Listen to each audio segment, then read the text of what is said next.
Ma siis üritan täna modereerida, mitte väitlust, võib-olla rohkem arutlust, kus me arutleksime selle üle, et kuidas sisserändajad võiksid mõjutada eesti keelt, eesti kultuuri, kas peaks midagi selles suhtes ette võtma, et eesti kultuuri ja keelt sisserändajate eest kaitsta ja mida teha inglise keele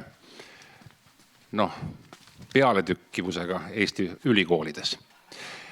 Sissejuhatuseks et Narvas ma elan, töötan, olen sündinud linnas, mille on üles ehitanud ja asustanud sisserändajad. Minu vanemad on sisserändajad, nad on rännanud Narva Eestist ja Venemaalt. Tänu sellele, ma olen esimese põlve narvakas. Tänu sellele ma olen bilingv, ma räägin ja töötan 2 keeles. See on pluss, võib-olla. Miinus on, kui tsiteerida ühte minu väga head tuttavat eesti keele õpetajat, kes pikalt Narvas elades üldse, et ta enam ei jaksa. Ta tahab Narvast ära sõita, sest et oma lastele anda seda, mida Narvas puudu jääb. Isegi see tuljak, mida Narvas tantsitakse, see ei ole Eesti tuljak. See on miinus. See on siis ühe linna selline kogemus. Kuidas need protsessid võiksid mõjutada kogu Eestit, kui sisserändajate hulk kasvab, selle peale peaksid mõtlema poliitikud, sest nemad mõtlevad pikalt ette. Meie ajakirjandus kustutame tulekahju. Ja seepärast ma kutsun siia lavale siis, teeme sellise kontrolli, kas kõik on kohal. Tähestiku järjekorras Eesti 200 Daniel Kõiv. Palun.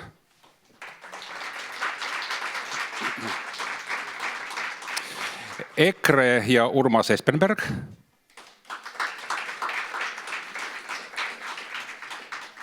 Isamaa Tõnis Lukas. Keskerakond Vladimir Svet. Reformierakond Maris Lauri. Ja sotsiaaldemokraadid Jaak Juuske.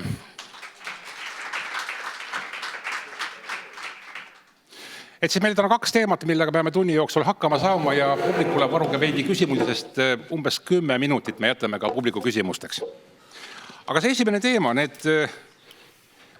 üha rohkem ja rohkem keeli tänu sisserändajatele Eestis. Venelastega me oleme harjunud, nad elavad siin samuti väga pikalt, nagu eestlasedki, aga tulevad vähemal määral pagulased, IT-spetsialistid, perekonnad, ehitajad endistest NSV Liidu vabariikidest. Küsimus nagu see, et mida sellises olukorras peaks Eesti riik tegema, et tagada Eesti rahvuse ja kultuuri säilimise. Samas ma vaatasin andmeid, rände- ja kodakondsuspoliitika aastaraport ütleb, et tööränne küll kasvab iga aastaga, aga see on lühiajaline töötamine. PPA andmeil registreeritakse selle aasta lõpuks 30 000 lühiajalist töötamist. Samas töötamiseks väljastatavate elamislubade arvu kasv on kahanemas. Pereränne jääb umbes paari tuhande piiresse, välistudengeid on veidi üle 5000, nii et sellist massi tegelikult Eestisse tungimas praegu ei ole. Kas te näete sisserändes ikkagi ohtu Eesti rahvusele, Eesti kultuuri säilimisele praegu ja tulevikus? Daniel Kõiv. Aitäh. Kui me räägime sisserändest, siis me võime rääkida nii legaalsest kui illegaalsest. Ma eeldan, et me räägime legaalsest, on ju. Me räägime sisserändest laiemalt. Kui te tahate rääkida legaalsest, siis rääkige legaalsest. Rääkides legaalsest sisserändest Eestisse, siis ma ei näe selle su probleemi, sest see ei ole niivõrd suur. Terve see konverents, mis ma siin 2 päeva jooksul olen olnud, on rääkinud mitmekeelsusest, selle mitmekeelsuse rikkusest. Kui me kujutaks ette, et nüüd kõik need rahvused oleks ükskeelsed ja Eesti ühiskond olekski ükskeelne, ja olekski nagu, et eestlased on ükskeelsed, venelased on ükskeelsed, ukrainlased ja nii edasi, ja kõik sisserändajad on ükskeelsed, siis ei toimuks mitte mingit debatti, ei toimuks nagu arutelu nende vahel, sest ei oleks ühist keelt, ei oleks ühist nagu tunnust. Kindlasti, mida rikkam ja mida, ütleme, laiem see kultuuriline võib-olla pärand võib-olla, seda nagu parem see on. Selge. Ohtu pole, kaitsta pole vaja. Urmas Espenberg, olete nõus? Meie bränd on kriis, aga ma küll praegu ei dramatiseeriks üle, et tõepoolest... Ma ei dramatiseeri ammugi, ma vaatan, arvud on väiksed tegelikult. Mida me siin teeme üldse? Lõppkokkuvõttes ikkagi määrab selle lõimumise edukuse, kas see lõimumisvõime ja mis on hästi madal ja see hulk sissetulijaid. Et need on 2 faktorit, mida peab jälgima. Ja ükski teoreetiline skeem ei saa asendada praktikat, nagu Hegel ütles, et elu on alati rikkam kui loogika. Nii et ükskõik, mis me siin välja mõtleme, aga see aitab ka ehk laiendada, siis elus on ikkagi mingid nüansid, mis tulevad veel juurde. Nii et sisseränne eesti keelt, eesti rahvust ei ohusta? Oht on, aga Eesti kultuuri? Jah, oht on. Milles oht on? Just nimelt, et see lõimevõime on hästi madal ja me ei ole suutnud ka, nagu sa alguses mainisid, venelased, kes on tegelikult meie omad, neidki korralikult lõimida, ütleme, keelelist eestikeelset haridust anda neile. Nii et selles on probleem. Tõnis Lukas, mida peaks selles olukorras, kus ränne ikkagi kasvab, vaikselt aga kasvab, tegema, et tagada Eesti rahvuse ja kultuuri säilimise? Ja kas oht on üldse olemas? Siin peaks olla mikrofon ka ja kuulata. Meil on kogemus tegelikult olemas, nagu eile ka ütlesin, et Eesti on Euroopas üks palju rahvuselisemaid riike. See tähendab, et mitte põhirahvusest, kes on põlvkondi siin elanud, on nii suur hulk inimesi, millega ei ole võrreldav ei Prantsuse, isegi ei Saksa, ei Rootsi ega muud niisugused olukorrad. See tähendab, et meil on tegelikult selline vastupanu võime olemas või ütleme ettekujutus, kuidas me palju rahvuselises riigis hakkama saame. Nüüd, mina arvan, et keeleoskus ei ole mitte ainult selleks, et omavahel debatti pidada, et eri rahvad peaks debatti pidama, et debatti ei ole siis, kui debatt on ka huvitav asi pidada, aga organiseeritus ühiskonnas, ühiskonna tegevuste organiseerimine, turvalisuse tagamine, kõik see nõuavad inimestel omavahelist läbikäimist ja Eestis on rahvastevahelise suhtlemise keel eesti keel. Nüüd selle juurde, millised ohud on uussisserände puhul. Uussisserände puhul on ohud siis, kui me oleme taandunud oma esialgsest eesmärgist. Meie põhiseaduslik eesmärk on, et asja ajamine käiks eesti keeles. Kui me siin oleme järgi andnud, siis sissetulijad ei lõimu mitte enam meie ühiskonda, vaid siin olevate teiste gruppidega. Ja see on probleem, et kui meil on nüüd näiteks Ukraina ehitajad, kes tulevad siia ka oma peredega hiljem, kui nad mõned aastad on neid, ja lõimuvad, ütleme siis, segregeeritud haridussüsteemiga ja saavad hakkama ilma eesti keeleta ja neil lastakse seda teha, või et inglise keele mõttes tuleb osa elanikkonda siia saab hakkama inglise keelega ainult ja neid lastakse seda teha ja inglisekeelsed ja venekeelsed hakkavad lõpuks suhtlema omavahel näiteks inglise keeles ja eesti keel jääb taamale, vaat see on oht. Nii et kui me oleme tugev riik, siis ohtu ei ole, aga kui me ei pane selliseid muutusi tähele ja ei loo eeldust, et eesti keel on rahvastevaheline suhtlemise keel, siis võivad tekkida võõrilmingud ja ohumärgid. Vladimir Svet, kas te näete ohtu Eesti kultuurile ja Eesti rahvusele sisserändes? Praegu ja tulevikus? Mina näen seda ohtu, et me laseme raisku ühe väga hea võimaluse, mida praegune ränne, ma rõhutan praegune ränne, mis see pakub Eestile. Tegelikult, kui me vaatame seda, kui palju on näiteks maailmas venelasi ja ukrainlasi ja kui suur osa nendest satub Eestisse, siis tegelikult see on suhteliselt väike osa. Ja me võiks ikka olla piisavalt nutikas riik ja nutikas rahvas, et me kasutaks ära seda võimaluse, kui need inimesed on siin ja teeks nii, et nad armuksid Eestisse, et nad armuksid eesti keelde, armuksid eesti kultuuri. Nagu me kõik teame ilmselt oma isikliku elu kogemusest selleks, et armuda ei ole vaja teada kedagi inimest läbi ja lõhki. Ei ole vaja pikalt usaldada, ei ole vaja pikalt koos elada. See armumine on selline subjektiivne ja ma arvan, et me saame teha nii, et need inimesed armuvad Eestisse ja tulevikus aitavad meil Eestit tegelikult teha veelgi suuremaks. Ma siin lõpetaks ühe retoorilise küsimusega. Kas tõde ja õigus on ukraina keelde tõlgitud? kas on, keegi teab saalis? Ei ole. Miks? Tõlgime ära, ma ei tea, teeme sellest kas või katkendi, aga teeme niimoodi, et need inimesed, kes siia tulevad ja lähevad ära, võtavad mingi väikese tükikese sellest Eestist nagu tagasi. See on võimalus, mida me praegu, ma arvan, laseme raisku. Oodake, ma täpsustaks, kas me selle tõe ja õiguse tõlkimisega, kas me siis parandame sisserände kvaliteeti või kvantiteeti, mida? Tahame rohkem või? Ma arvan, et üks hetk muidugi siin kvaliteet kandub kvantiteeti, et kui tagasi minevad ukrainlased hakkavad rääkima, et see on Anton Hansen Tammsaare maa, kindlasti minge sinna reisima, aga see oli nali, kui rääkida tõsiselt, küsimus ei ole ju muidugi tõde ja õiguses, küsimus on selles, kas me saame teha nii, et inimesed, kes tulevad siia lühiajaliselt, et nemad näevad siin midagi taolist, mida nad tahaksid võtta kaasa? Raha. Palju Võib-olla. raha. Aga kas äkki töökultuur, kui rääkida tõsiselt? Kas äkki see, kuidas eestlased suhtuvad õigusriiki?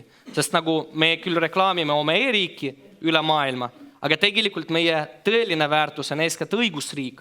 See, kuidas me suhtume instituutidesse, see, kuidas me suhtume naabritesse. Heas mõttes. Aitäh.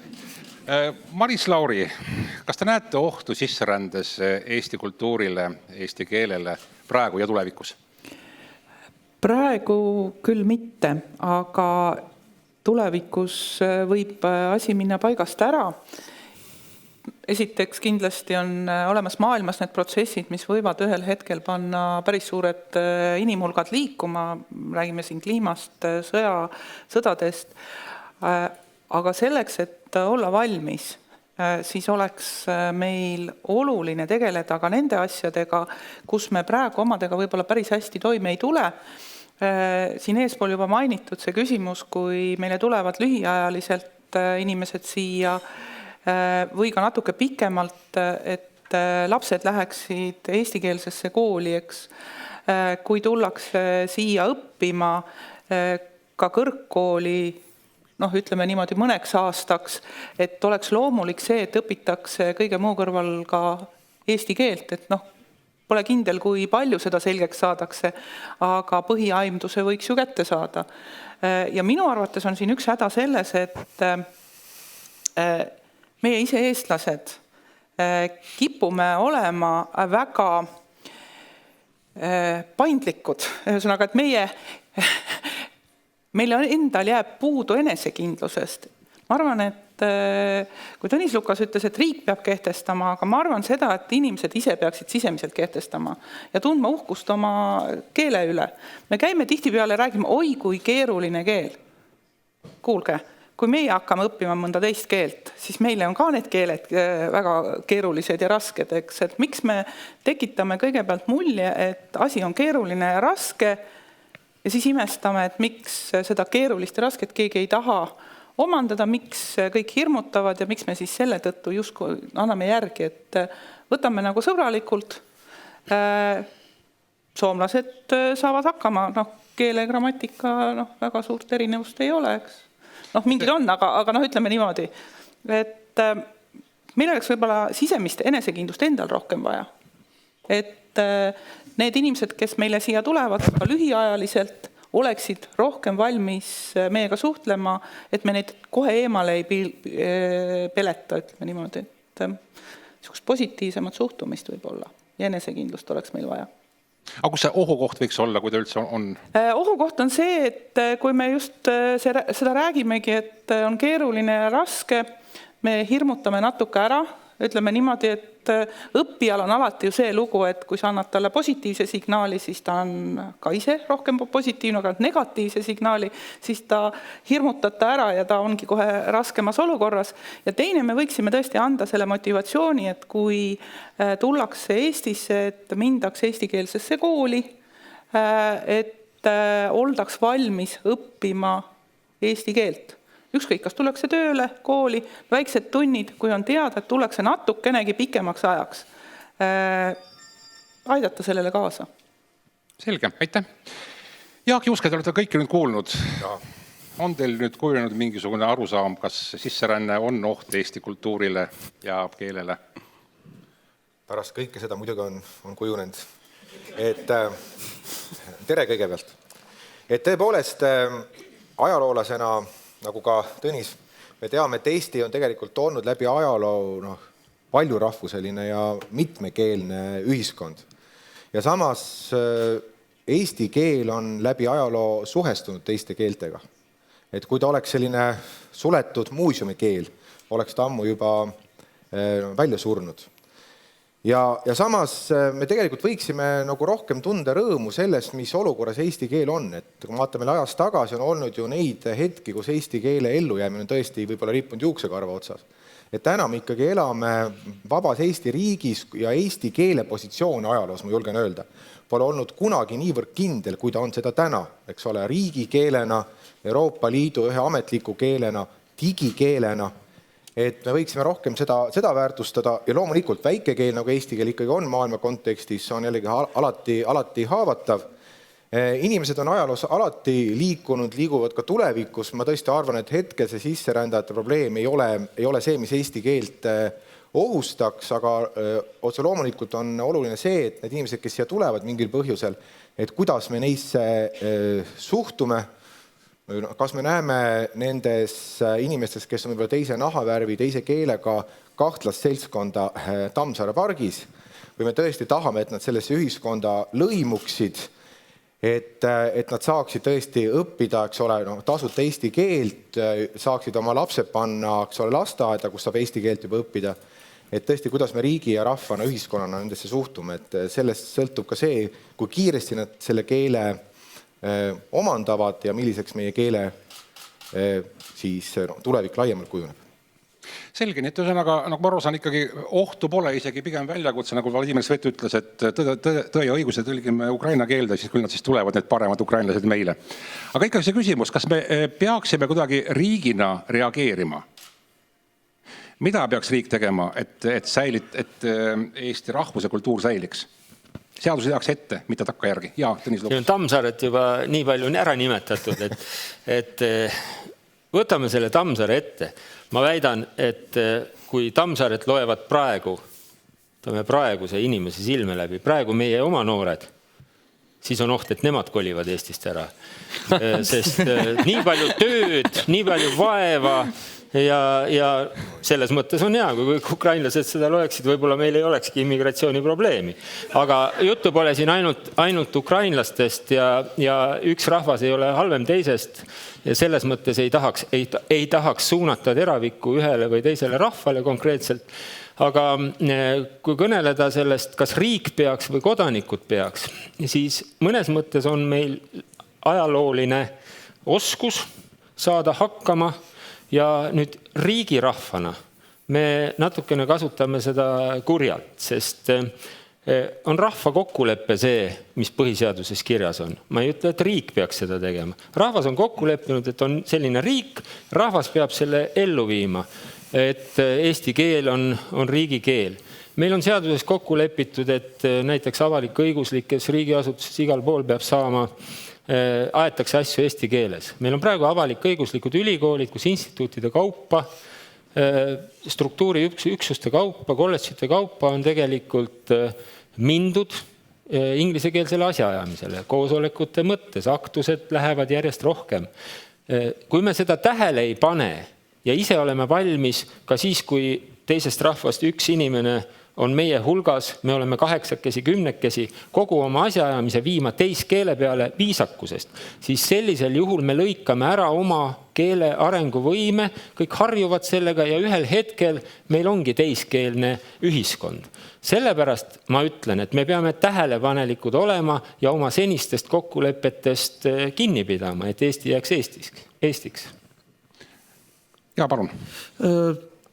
Mida peaks riik tegema? No me teeme ka otseselt, olen siis Riigikogus sellise komisjoni nagu erikomisjoni nagu Eesti keele õppe ja arengu komisjoni liige ja oleme nüüd pool aastat seda eesti keele õppe ja arengu olukorda jälginud ja tulemused ei ole väga rõõmustavad.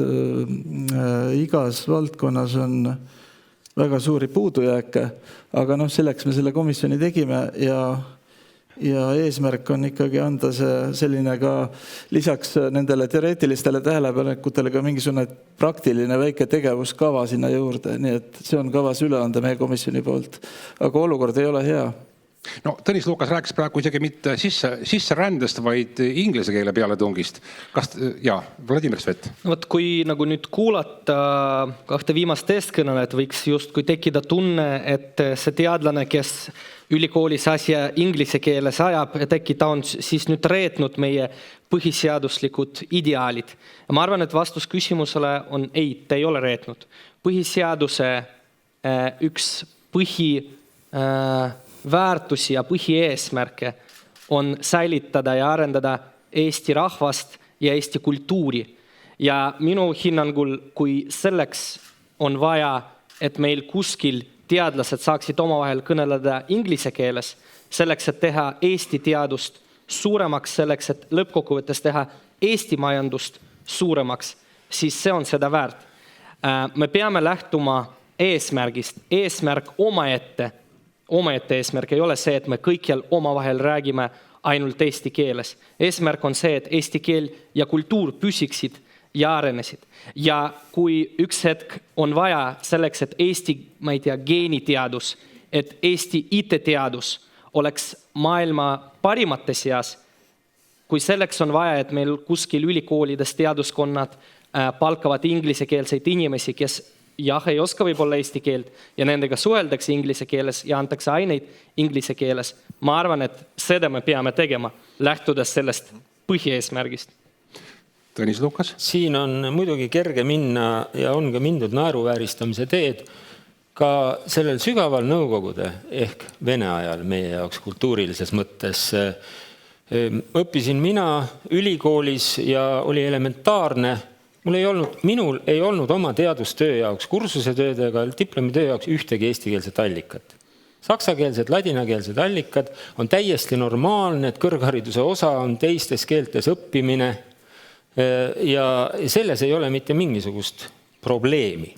Selles, et teadust tehakse inglise keeles, selles ei ole mingit probleemi.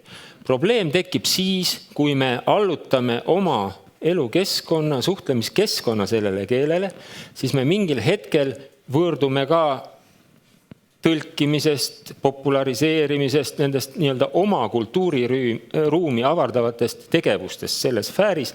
Niimoodi läheb sfääri kaupa, tegevuse kaupa üks rahvas teise keele peal ehk toimub keelevahetus. Seda on ajaloos väga palju olnud. Selle tõttu mõistlikkuse piires me peame siiski hoidma eestikeelset keskkonda, pingutame selle nimel ja see on elementaarne. Muidu toimub iseeneslik protsess ja 10 aasta pärast me vaatame, et näe, ongi üks rahvas kadunud. Maris Laulile sõna, ma küsin üle lihtsalt, et kes need pingutajad on?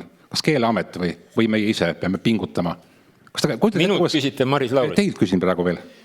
Meie koos, nii nagu ma rääkisin, me peame ise katsuma asjaajamist hoida eesti keelel, tõlkima, andma ka riiklikult õpikutõlke rahasid, doktoritöö resümeede või kokkuvõtete eesti keelde tõlkimise rahasid, hoidma neid nõudeid mõistlikkuse piires loomulik. Eks riigil on võimalik oma poliitikaga teha kultuuri ja ka keele hoidmiseks väga palju. Maris Lauri, palun. Kui ma ennem rääkisin sellest, et me peaksime olema teatud mõttes ise enesekindlamad ja looma sellise parema võimaluse ja nii-öelda rohujuure tasandilt tõmbama inimesi endale lähemale, ka neid, kes tulevad meile siia elama, siis teine asi, kus koht võib-olla riik peaks ennast kehtestama, aga ma ise eelistan sellist pehmemat regulatsiooni, et ma näiteks meil on põhiseaduse paragrahvis 37 öeldud, et igal ühel on õigus eestikeelsele õppele. Ja vaatame nüüd, kas see võimalus on kõigil olemas. Mina olen ka Ida-Virumaalt pärit, eks, ja mina tean seda, et seal ongi selline olukord, et tulevad lapsed eestikeelsesse kooli, vene lapsed, ja nendel on raskusi, sest et nad tahavad õppida eesti keeles, nad ei oska päris hästi seda keelt. Ja meil ei ole ressurssi, et nad saaksid seal tublist olla. riik peaks sinna natuke tuge juurde panema, paneme vene koolidesse, aga me unustame ära need eesti koolid, kuhu tulevad vene lapsed, kes tahavad õppida seal. Teine koht võib-olla on ka see, et kui meile tulevad uussisserändajad sisse, kuidas motiveerida panema lapsi eestikeelsesse kooli, mitte venekeelsesse kooli. No, siin on erinevates riikides olnud erinevaid lahendusi, et see on see koht, et mitte sunniga võib-olla, aga just väikese motivatsiooniga näiteks.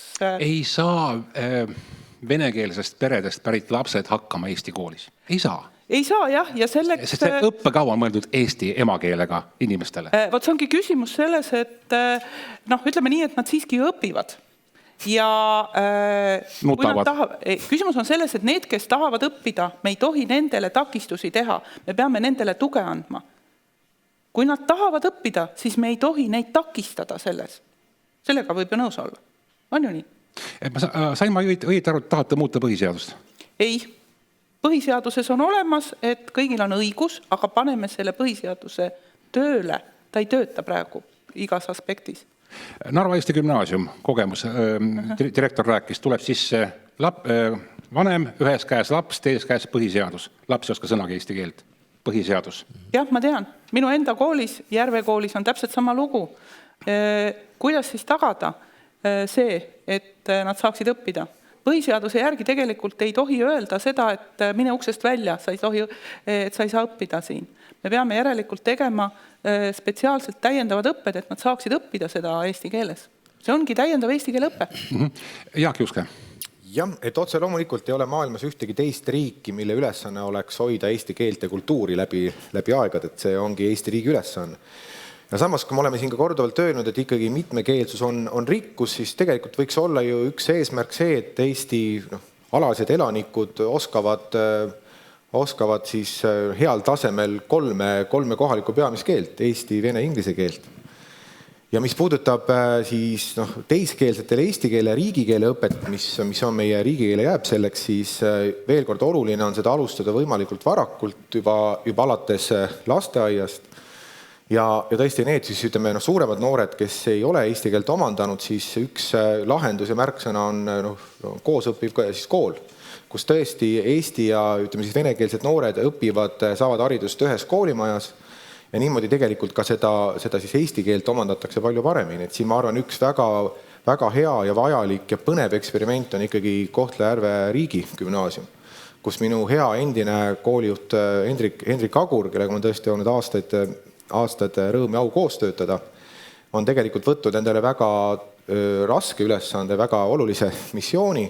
Me teame, et see algus on tal olnud kohati raske, aga ma arvan, et see ongi see lahendus, kuidas ka neid vene noori aidata eesti keele oskuses järgi. Nii et mina soovin Hendrikule jõudu.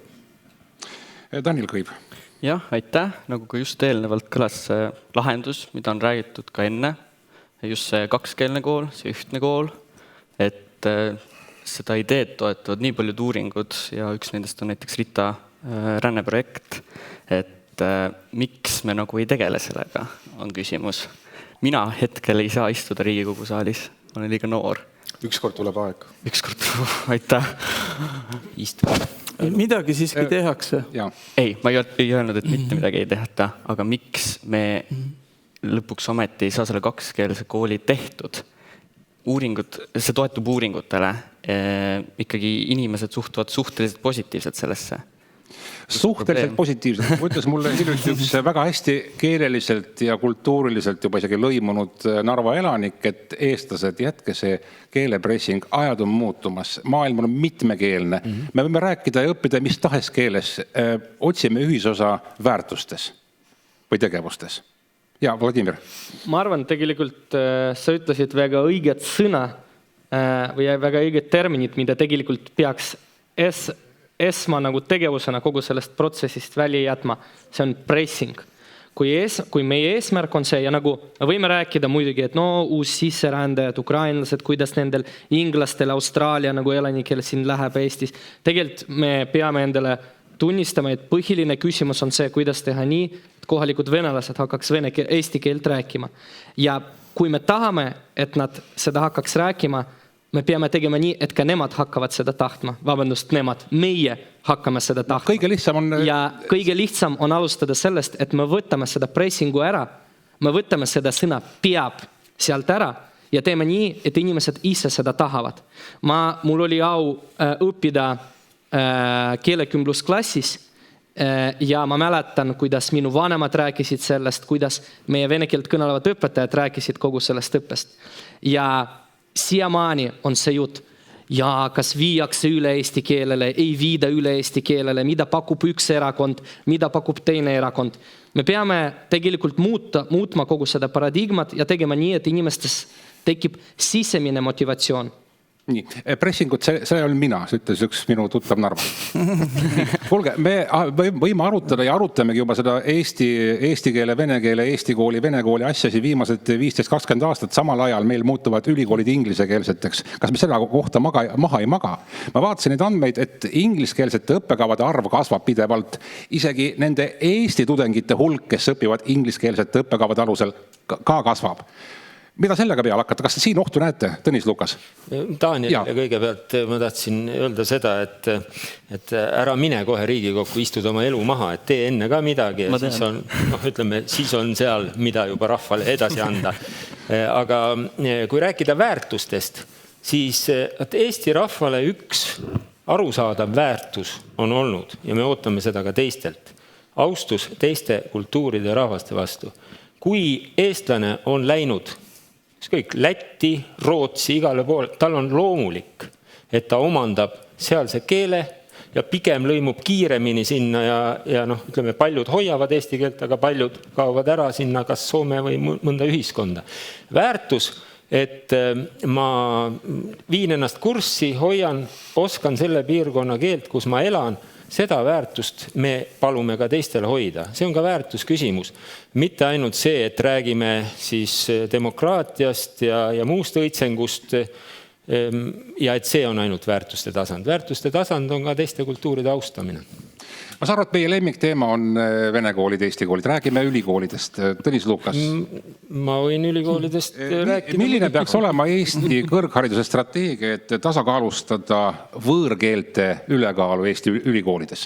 No veel mitte ülekaalu, aga seda kasvavat osa. No kõigepealt peaksime me hoidma neid kokkuleppeid, mis on. On seaduse tasemel, on halduslepingutes, mis on ülikoolidega riigi poolt sõlmitud. Seal on konkreetselt reglementeeritud, mis nendes halduslepinguteski, missuguse tempoga võib sisse tuua teiskeelseid õppekavasid ja õppekava rühmades peab olema vähemalt üks eestikeelne õppekava magistri tasemel, et ülikool saaks riigilt raha. Need kokkulepped on kõik olemas. Aga ülikoolid nihutavad neid piire kogu aeg selles suunas, et minna inglisekeelsemaks. Jah, siin on finantsiline surve. Ma võin ka seda kindlasti möönan, et põhimõtteliselt, kui doktorantidele makstaks 2- või 3-kordset toetust praegusega võrreldes, õppejõududele makstaks, no vaata, doktorantidele mõnel pool makstaksegi, aga siis ütlevad õppejõud, miks doktorant saab rohkem kui mina. Nii et see on kogu süsteem, peab olema tasakaalus, ütleme kõrghariduse rahastamine muidugi niisugusel tasemel, et hoida ka väikesi õppekavu, sest eestikeelsed õppekavad on tihti väikesed õppekavad. Aga minu meelest on siin paljuski ka siiski suhtumise küsimus seesama, et aga mis see meil tüki küljest ära võtab, kui me õpime inglise keeles? Põhimõtteliselt ei võtagi, aga kogu meie sõnavara, harjumus ja järgmisele põlvkonnale signaal, et eesti keel ei ole tähtis. See on see põhiprobleem. Praegu on, mida tuleks kindlasti muuta, tuleks maha võtta see nõue, et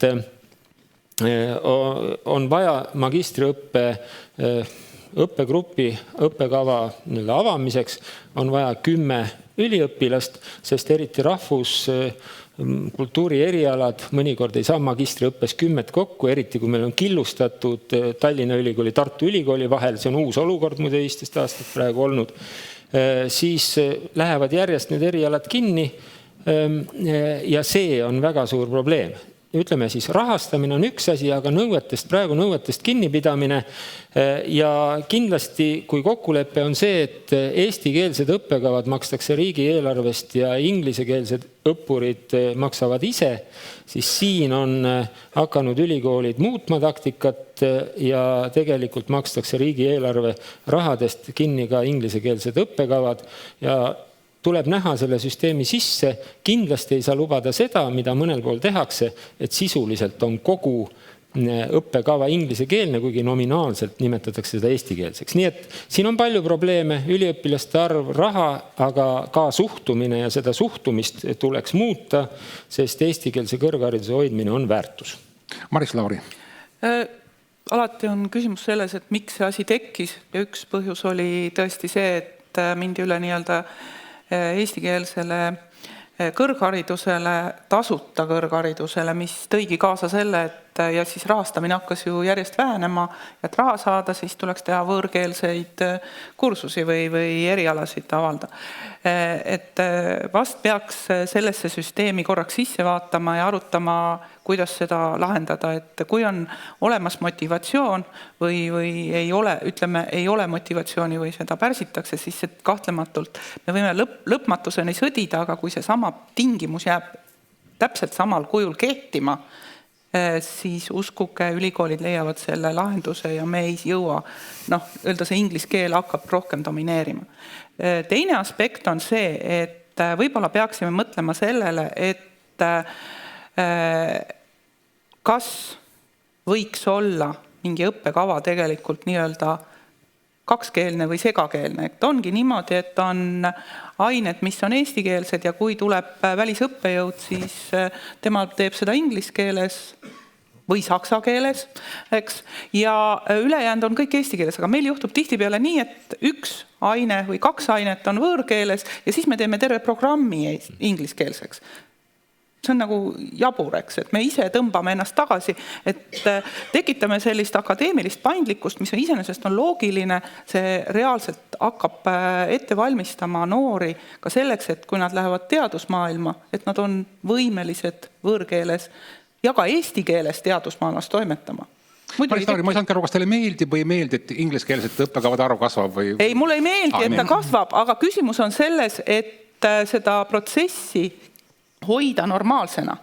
Et meil ei oleks ainult eestikeelsed ja ainult ingliskeelsed, et siis ta hakkabki kasvama, sest tingimused on niimoodi loodud praegu selle seadusandluse juures.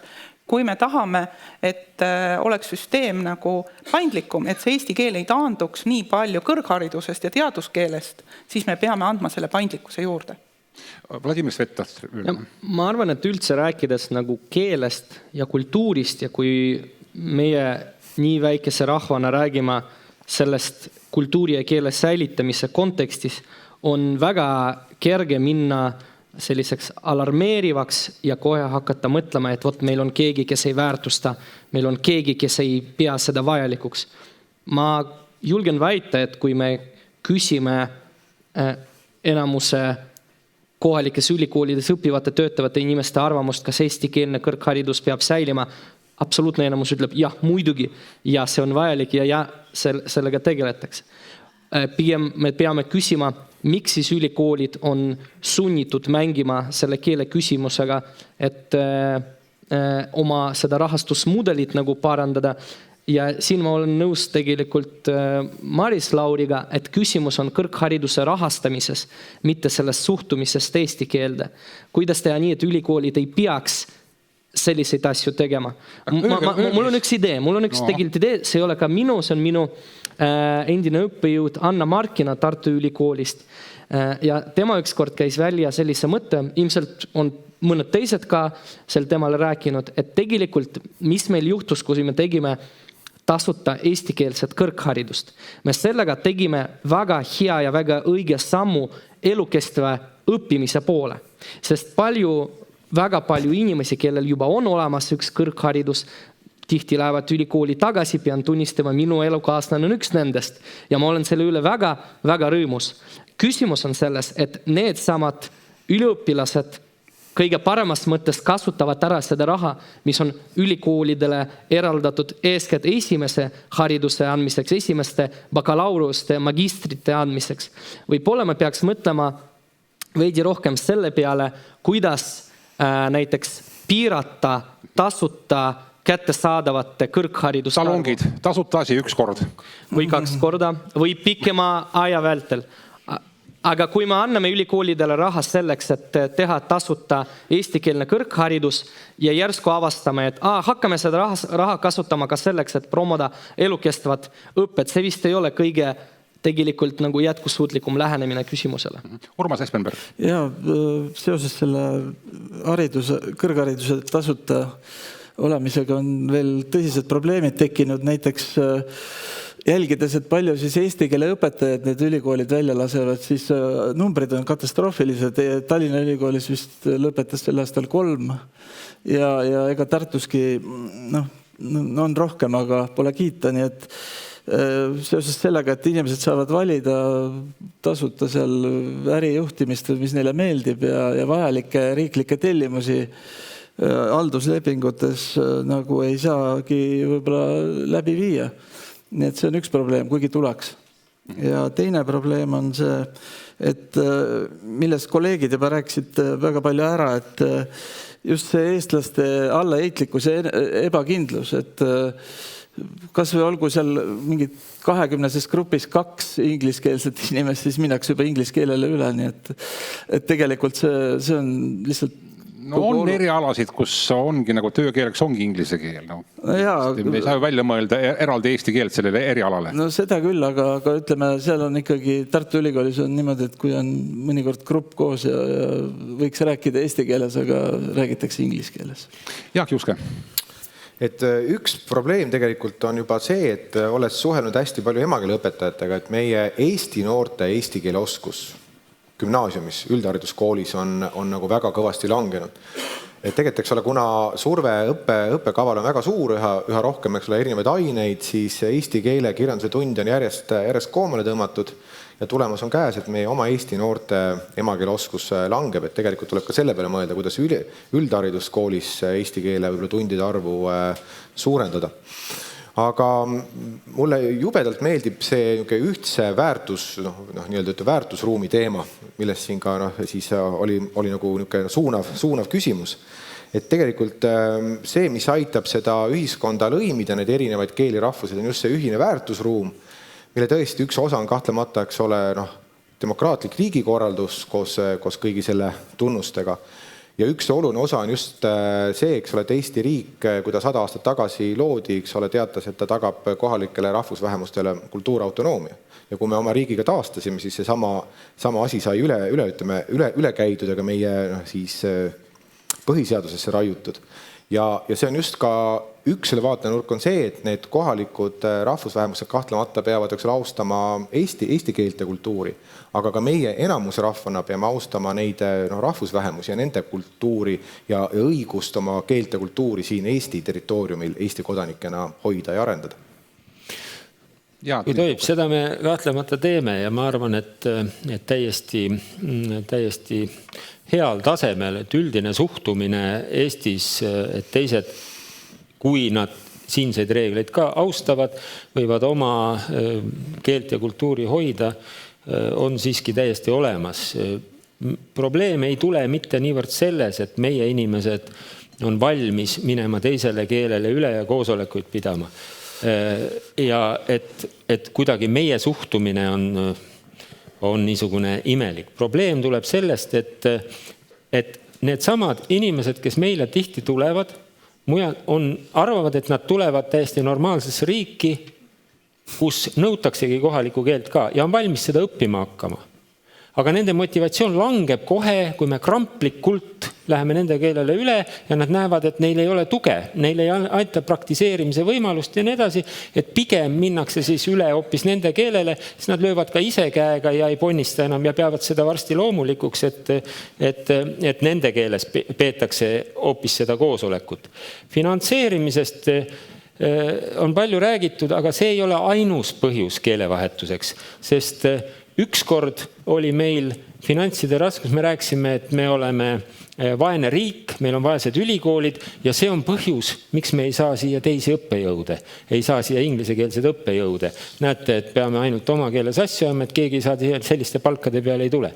Nüüd me räägime sama, et meil on vähe raha, aga millegipärast tulemus on see, et teised tulevad siia rohkem, kui me ise jääme, ehk siis võõrõppejõude tuleb hea meelega peale. Nii et ainult rahad ei ole ka küsimus, on suhtumise küsimus paljuski. No kui mind mälu ei peta, siis tegelikult ka kutsutud õppejõududele oli mingisugune keeletaseme nõue. Umbes samasugune nagu Narva taksojuhil. Minu meelest neil üks sama. Jah, ütleme siis, on nõue, et avalik-õiguslikes ülikoolides töötavad inimesed peaksid eesti keelt oskama. Mina praegu seda taset, ma ei ole nüüd tagantjärgi vaadanud, mis see peab olema, aga ütleme, see on loomulik, et tema roll õppetöös määrab selle. Aga normaalse asjaajamise taseme, et ta saaks aru, kuhu poole evakuatsioon viib näiteks, või et tema pärast ei peetaks elementaarseid koosolekuid inglise keeles. Nii palju, kas see on siis A1 või B2 või ütleme sellisel tasemel peaks siiski pikaajalise lepinguga õppejõud võtma endale kohustuse ja oskama. See nõue ei ole absoluutselt kuskilt tuulest võetud, vaid see on täiesti normaalne nõue. Selge, kui peaksime praegu hakkama kokku panema Eesti riigi kõrghariduse strateegiat, siis saaks sinna panna Vladimir Sveti ettepaneku ainult üks kõrgharidus kätte korraga ja teie ettepaneku mitte üle minna võõrkeelele või mida veel siin, rahastada paremini ülikoole. Mis oleks need konkreetsed ettepanekud? No kõik need asjad võivad olla teemaks tegelikult. Kas lõppkokkuvõttes see klausel, et sa võid õppida tasuta üks kord või et kuidas sa stipendiume saada, need on, ütleme, ka detailid, mõnes mõttes pisiasjad, aga põhiküsimustest me oleme siin rääkinud. Eestikeelne kõrgharidus peab olema kättesaadav nagu iga tasandi kõrgharidus, sest mõelge, kui eestikeelne magistriõppe kaob totaalselt, siis kaob, sest samad õppejõud väikestes õppevaldkondades õpetavad, kaob varsti ka bakalaureuseharidus ja doominoefekti ja siis gümnasiastide vanemad küsivad, et kullakesed, miks meie lapsed peavad ennast valmistama ingliskeelseks ülikoolis eestikeelses gümnaasiumis. Ei, lähme ka gümnaasiumides üle. Nii et selles mõttes on keele ja kultuuri hoidmine siiski üks põhiline meie ülikoolide eripära. Muudes asjades on akadeemiline tase peamine nagu igal pool maailmas. Aga huvitav, keegi ei öelnud teist, et õpetame siis välistudengitele eesti keelt? Sest tegelikult see ju toimib. See on praegu halduslepingutes ka nõudena sees, et 6 ainepunkti ulatuses peaks olema pakutud. Isamaa eesmärk on, et kõik peavad õppima, aga vähemalt ülikool peab pakkuma, siis ta ise otsustab, kas eesti keelt ja kultuuri. Et põhimõtteliselt see on teema, mis on ka täiesti normaalne. Ja Jaak Juskerdest siis ka. Jaak, öelge, kas peaksid Eesti ülikoolid ja kõrgkoolid õpetama välistudengitele eesti keelt? No ikka päris hästi õpetama. Nagu näiteks õpetatakse Narva kolledžis IT-tudengitele, nad õpivad aasta ainult eesti keelt. Ma arvan, et see võiks nii olla, aga samas ma ka tahan seda öelda, et me oleme võib-olla liialt kinni jooksnud sellesse kõrghariduse temaatikasse. Et ikkagi sama oluline, isegi mitte olulisem on see, et eesti keele omandamine algaks juba alates lasteaiast ja oluliselt tuleb parandada eesti keele oskust nii eesti kui vene noorte seas siis meie üldhariduskoolides, et seal luuakse see vundament eesti keele püsimisele minu arust. Sellest võiks rohkem rääkida. No vastades sinu konkreetselt küsimusele, et ma arvan, et kindlasti me peame neile pakkuma võimalust ja tegema seda võimalust ahvatlevaks välistudengitele. Samas mul on selline sisetunne, mis ütleb, et tegelikult need välistudengid saavad teada, mis on eesti kultuuri ja puutuda kokku eesti keelega palju rohkem mitte niivõrd loengutel, vaid sellel ajal, mida nad vedavad väljaspool loenguid, peamiselt Tallinna vanalinnas või kuskil TTÜ nagu kampuses ja ma arvan, et see on täiesti normaalne ja just sellest elavast suhtlusest peaks neist tärkama huvi võtta ülikoolis see aine. Maris Lauri. Ma siiski arvan, et teatud mõttes on ikkagi nii, et see eesti keele nagu baasõppe või alumine, see, et sa saaksid hakkama, see peaks olema nagu elementaarselt kursuse osa. Et ütleme nii, et võib tõesti mõelda, et järsku tekib see huvi ja järsku puutub kokku, aga ütleme niimoodi, et väga paljudel juhtudel on nii, et meil on need võõrkeelsed üliõpilased, nad on omaette kursustel, nad saavad põhimõtteliselt hakkama ka nii, et nad ei õpi eesti keelt omavahel suhetes, aga kui anda see võimalus kas või selleks, et teada, et öelda tere ja suuta sööklas menüüd lugeda, et siis on see võimalus, et hakkab tekkima nii-öelda esimene kontakti võimalus. Kui isegi esimese kontakti võimalust ei teki. Aga see võimalus on praegu olemas? Et selline, ma ütlen, et see esimene kontakt ei pea olema pikk ja see süvendatud õppe, aga selline kerge sissejuhatus, ütleme niimoodi. Ma tean seda näiteks, et Taanis tehakse seda niimoodi, et üks, kes läheb sinna õppima, siis ta saab sellise algõppe, et ta suudaks elementaarasju aru saada, et kui ta kõnnib tänaval, siis ta saab aru, et ukse peal olev silt tähendab sisse või välja. Noh, sellised pisiasjad.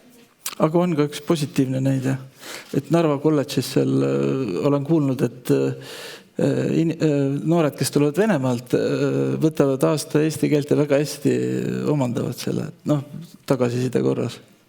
Aga kas peaks seda ka teised tudengid tegema? Milleks on meil vaja välistudengeid? Kas selleks, et ülikoolid saaksid rahaliselt tuleksid toime või? Me võiksime ka vaadata seda, et me korjaksime paremad tudengid endale. Eesti keel oleks hea siin. Ütleme niimoodi, et ajalooliselt on alati akadeemiline rahvas ringi liikunud, sest see tekitab rohkem teadmisi ja kogemusi, et sellist laiendab silmariiki. Nii nagu meie noored käiksid välismaal teadmisi omandama, on hea, kui käiakse ka meil õppimas. Sest et isegi kui see noor inimene lõpetab meil kooli või õpib 1 aasta või isegi pool aastat ja läheb tagasi, siis temast saab meie saadik seal oma kodumaal. Tal on kogemus Eestiga ja ta räägib sellest, mis asi on Eesti. Eesti on piisavalt väike, terve maailm. Meie arvame, et kõik teavad meid. Enamus ei tea meist mitte midagi kahjuks. Vaadake, Valgevene riiklikus ülikoolis õpib üle 3% Hiina tudengitest. Nad õpivad seal, ma isegi tea, mis keeles. Nad teavad lõpetades 3 vene sõna ja lähevad tagasi Hiinasse. Kelle saadikud nad on? Ütleme niimoodi, et nemad ilmselt selgelt käivad õppimas kõrgharidust omandamas. Aga meie võiksime vaadata neid ikkagi kui meie tulevasi saadikuid. Ja selleks on vaja, et nad saaksid selle kontakti meie ühiskonnaga. Keele läbi on kõige lihtsam saada. Muidugi on võimalik ka võõrkeeles ainult teha, aga ma arvan siiski, et kui on kas või minimaalne keeleoskus, siis on see natuke lihtsam ja natuke parem. Vladimir. No, rõõm on tõdeda, et tegelikult see diskussioon on jõudnud niimoodi ringiga lõpuks sinna, kust me alustasimegi, et vähemalt see ränne, mis meil praegu on tegelikult meie jaoks võimalus, mida me peame paremini ära kasutama. Aga ma arvan, kui rääkida sellest veidi nagu konkreetsemalt, siis meil tuleb siiski väga ausalt endale öelda, et välistudeng ja välistudeng võivad olla 2 erinevat asja. Üks asi on see, kes tuleb siia näiteks aastaks või 2 aastaks tegema magistrit Tartu Ülikooli, Tallinna Ülikooli, TTÜ-sse, kuskile veel. Teine asi on see, kes tuleb Erasmus programmiga siia 1,5 aastaks. No ärme hakka nagu ka tegema nägu, et need tudengid tulevad siia mingit tõsist teadust nagu tegema. See on selline elukogemuse saamine ja ma arvan, et kui me räägime just nendest, kes tulevad siia pikaajalisemalt, ma arvan, me peaksime keskenduma just neile. Need inimesed, kellel tekib siin pikamaajalisem kogemus, need inimesed, kes saavad siin kõrgharidust, me peaksime enda käest küsima riigi rahvana, kas me äkki võiksime teha mingi lisasammu veel, et võib-olla neil oleks üks lisapõhjus siia jääda. Ja muidugi see on ühelt poolt võimalus õppida keelt, võimalus õppida kultuuri, aga midagi, mis paneks neid inimesi mõtlema ka võib-olla Eestis jäämise peale. Vladimir, kas peaksime nende keeleõppe kinni maksma? Eesti keeleõppe vähemalt mingis baasstaadiumis kindlasti. Ja me peaksime seda kindlasti toetama ja võib-olla toetama ka seda, et nemad investeerivad oma aega ja võib-olla ka raha enda harimisse. Selge, meil on jäänud 7 minutit lõpuni, kes tahab küsida? Kas on mikrofone jagada küsijatele? Palun.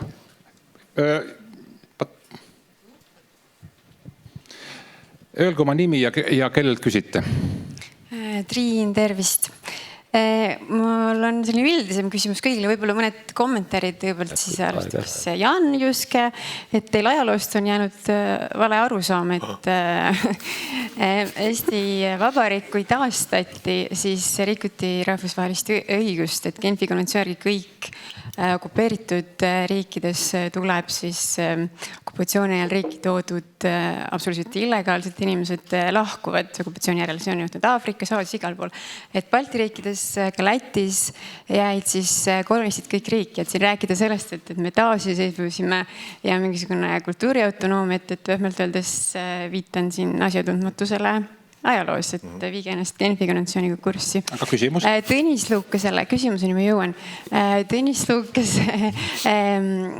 siis oponeerin ka, et see argument, et eestlased on väga hästi kõike endasse suutnud integreerida, et tegelikult te teate, et enne okupatsiooni meil oli 5% baltisakslasi ja paar protsenti venelasi pluss Petserimaa, et see argument ei ole ka nagu väga pädev, et tegelikult on Eesti Euroopa ainuke riik koos Lätiga, kus on kõige väiksem hulk siis riigikeelt emakeelena kõnelevaid inimesi ja samuti Euroopa pealinnadest on Tallinn koos ka Riiaga tõepoolest sama saatusega,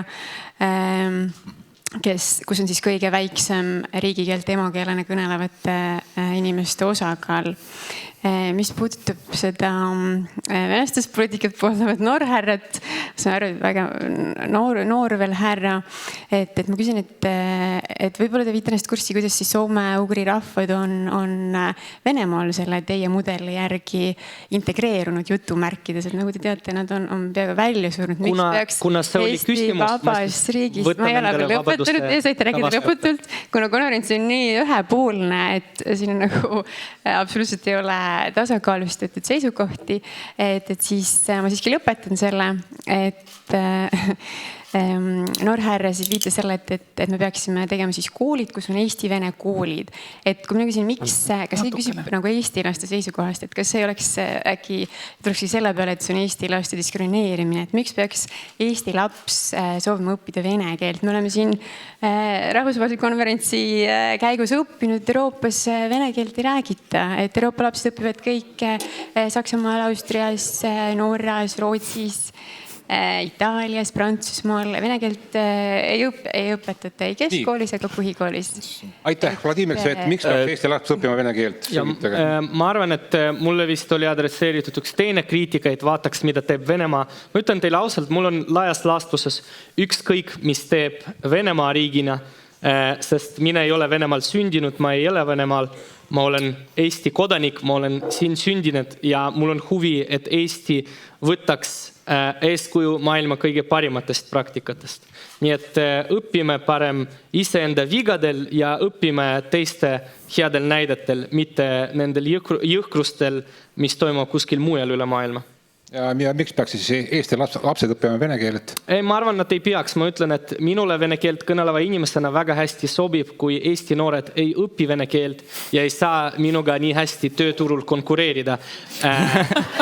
Ja seetõttu me ei pea rääkima sõnast peab õppima, sunnima õppima.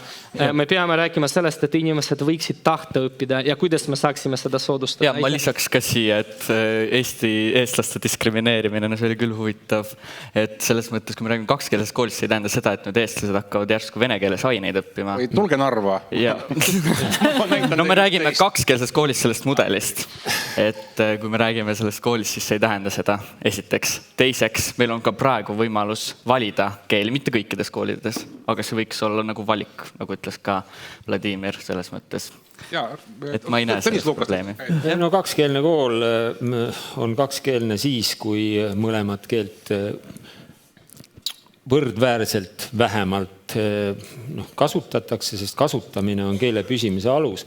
On selge, et kui eestlasi selles koolis ei ole, läheb suhtluskeel, huviharidusskeel, kõik vene keele peale ja see, mida tundides tehakse, ei ole piisav, et nimetada seda eesti kooliks. Nii et sellise mudeli puhul on probleem. Aga mina ütlen lihtsalt seda, et loomulikult integratsiooniga, lõimumisega Eestis on probleeme. Eile ma kõnelesin sellest, et ka kultuuriliselt osa Eesti elanikest ei ole aru saanud, kus nad on, aga ma nimetasin, et Eestil on see kogemus, pikaajaline kogemus. Ma ei väitnud, et see kogemus on ainult positiivne.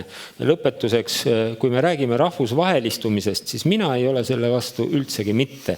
Aga juhin tähelepanu, et mõni aasta tagasi veel oli rahvusvahelistumist ka Eesti ülikoolides. Ainult, et Soome tudengid õppisid eesti keeles veterinaariat ja arstiteadust. Nüüd nad õpivad seda inglise keeles. Ja näiteks Kote Bošorišvili on tuntud Sestafoni naistearst, õppis väga hästi eesti keele ära. Tartu Ülikoolis on oma lapsed siia Eestisse ka toonud, nii et ka nii võib rahvusvahelistuda, et teised võtavad eesti keele omaks. Vastame hästi kiiresti. Urmas Espenberg kõigepealt. Lõpetuseks, et siin keegi mainis, et ei ole huvi venelastele eesti keele vastu. Huvi on. Lihtsalt me peame tagama selle, et nad saaksid õppida. Ja teiseks, et seda kokku võtta, seda diskussiooni, siis oht on eesti keelele, aga nagu ma ütlesin, et me vaatame seda hulka, et kes siia tuleb, oleks võimalikult optimaalne, pluss siis võime neid lõimida. Jaak Juske kiiresti, aeg läheb. Tahtsin seda öelda vastuseks, et minu väide oli see, et taastatud Eesti riik kinnitas üle kultuurautonoomia põhimõtte.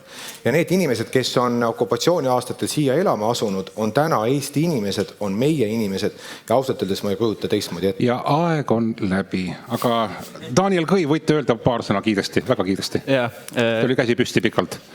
Jah, ma tahtsin vastu väita Tõnisele, et lõpuks ometi.